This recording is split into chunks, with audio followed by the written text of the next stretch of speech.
Assalamualaikum warahmatullahi wabarakatuh. Selamat pagi anak-anak, jumpa lagi dengan Bu Andri. Dalam kesempatan kali ini saya akan membahas tentang question and answer, pertanyaan-pertanyaan dari kalian seputar tentang virus. Baik anak-anak, ada beberapa pertanyaan yang saya rangkum menjadi satu karena jawabannya saya kira hampir sama. Pertanyaan yang pertama adalah bagaimanakah sistem pertahanan kita terhadap virus? Yang kedua adalah mengapakah kita bisa terserang oleh virus? Dan yang ketiga adalah apakah ada obat untuk virus? Baik anak-anak, tentang sistem pertahanan kita terhadap virus, Allah sudah menciptakan sistem pertahanan yang sangat sempurna. Terutama terhadap virus ini diciptakan sistem pertahanan yang khusus. Sistem pertahanan terhadap virus ini khusus diberi nama interferon. Interferon itu berasal dari kata interfere. Interfere artinya pengganggu. Kenapa kok disebut pengganggu? Dia akan mengganggu proses replikasi DNA virus dan juga dia akan menghancurkan protein yang sudah dibentuk oleh DNA virus. Maka interferon ini adalah pahlawan kita kali ini ya. Bagaimanakah interferon itu bisa terbentuk? Interferon adalah protein yang diproduksi oleh sel tubuh manusia sebagai respon adanya patogen yang masuk. Jika sel diinfeksi oleh virus, maka DNA virus akan masuk ke dalam sel dan DNA ini akan memicu terbentuknya interferon. Interferon berasal dari kata interfere yang artinya mengganggu, karena interferon memiliki kemampuan untuk mengganggu proses replikasi virus. Ada dua tipe interferon. Interferon tipe 1 terdiri dari interferon alfa dan interferon beta, sedangkan interferon tipe 2 terdiri dari interferon gamma. Kedua tipe interferon ini memiliki struktur dan fungsi yang berbeda. Interferon alfa disekresikan oleh sel leukosit yang terinfeksi oleh virus, misalnya monosit, makrofag, atau sel limfosit.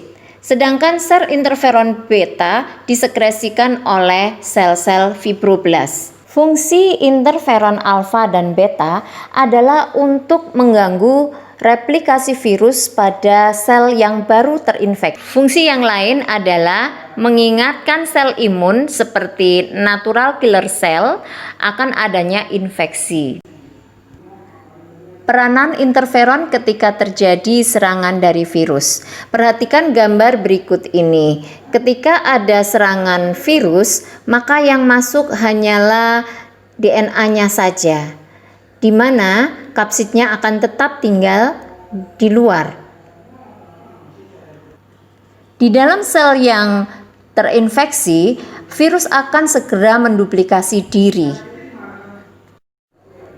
Adanya aktivitas virus di dalam sel akan memicu sel untuk membentuk interferon. Interferon akan dikeluarkan dari sel dan kemudian akan menyebar pada sel-sel yang ada di sekelilingnya untuk memberikan peringatan. Interferon akan menempel pada permukaan membran sel-sel yang belum terinfeksi oleh virus. Selanjutnya sel akan terangsang untuk membentuk protein antivirus. Protein antivirus ini akan bersiap diri apabila sewaktu-waktu terjadi serangan virus, dan protein akan segera beraksi untuk mendegradasi DNA virus, menghambat sintesis protein dan menghancurkan protein yang telah terbentuk.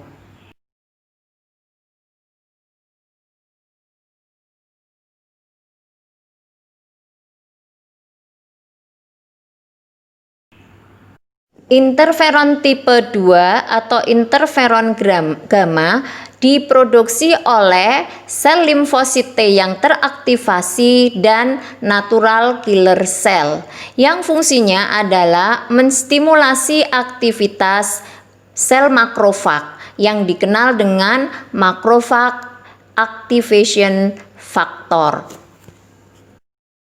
Jadi di sini Interferon tipe 1 atau interferon alfa dan beta adalah interferon yang beraksi terhadap semua jenis virus atau disebut dengan pertahanan non-spesifik. Sedangkan untuk interferon tipe kedua atau interferon gamma adalah interferon yang bersifat adaptif atau yang bertujuan untuk membentuk antibodi.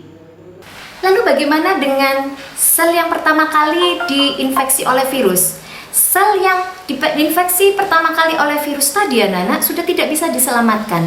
Nah, sel ini nanti di samping dia sudah membentuk interferon, dia juga akan memberi tanda pada membran selnya agar dia dikenali oleh natural killer cell. Ini anggota dari sel leukosit, di mana nanti sel natural killer ini nanti akan mengenali sel-sel yang telah terinfeksi oleh virus untuk dihancurkan dan dibunuh sehingga semuanya bersih. Begitu anak-anak. Kemudian kenapa kalau sistem pertahanan tubuh kita sudah sedemikian baik kok bisa terserang oleh virus? Nah, ini hati-hati anak-anak.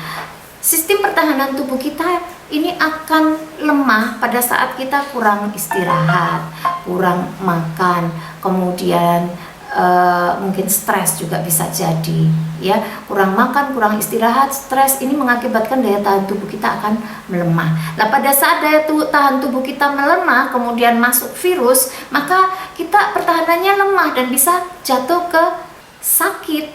Kalau daya tahan tubuh kita itu sedang baik, kemudian virus masuk, kita tidak perlu khawatir karena sudah ada sistem pertahanan secara alami yang dibentuk oleh tubuh. Kemudian yang ketiga pertanyaannya adalah apakah ada obat untuk menghancurkan virus, untuk membunuh virus? Obat untuk membunuh virus itu tidak ada. Ya, tidak ada antivirus. Yang bisa melawan virus adalah sistem kekebalan tubuh kita sendiri. Obat antivirus yang ada itu tidak bisa membedakan manakah DNA virus, manakah DNA inang. Kenapa kok demikian? Virus kan kalau sudah masuk ke dalam sel itu dia langsung menyelipkan DNA-nya pada DNA inang. Nah, ketika ada diberikan antivirus, antivirus itu bingung mencarinya. Ini mana yang harus tak pateni, mana yang harus dibunuh. Kenapa kok demikian? Karena struktur DNA virus maupun DNA inang itu sama persis. Sehingga apa? Sehingga kalau ada sel yang terinfeksi oleh virus ini harusnya selnya yang dihancurkan. Begitu. Tidak ada obat antivirus. Kalaupun kita sakit kemudian diberi antibiotik, itu sebetulnya antibiotik digunakan untuk membunuh bakteri. Karena apa? Infeksi virus yang masuk ke dalam tubuh kita biasanya ditumpangi oleh bakteri. Sehingga bagus juga diberi antibakteri, antibiotik untuk membunuh bakteri penyerta pada saat kita terserang oleh virus. Demikian anak-anak, terima kasih, selamat belajar. Wassalamualaikum warahmatullahi wabarakatuh. Silahkan bertanya, silahkan berkomentar pada kolom komentar di bawah ini.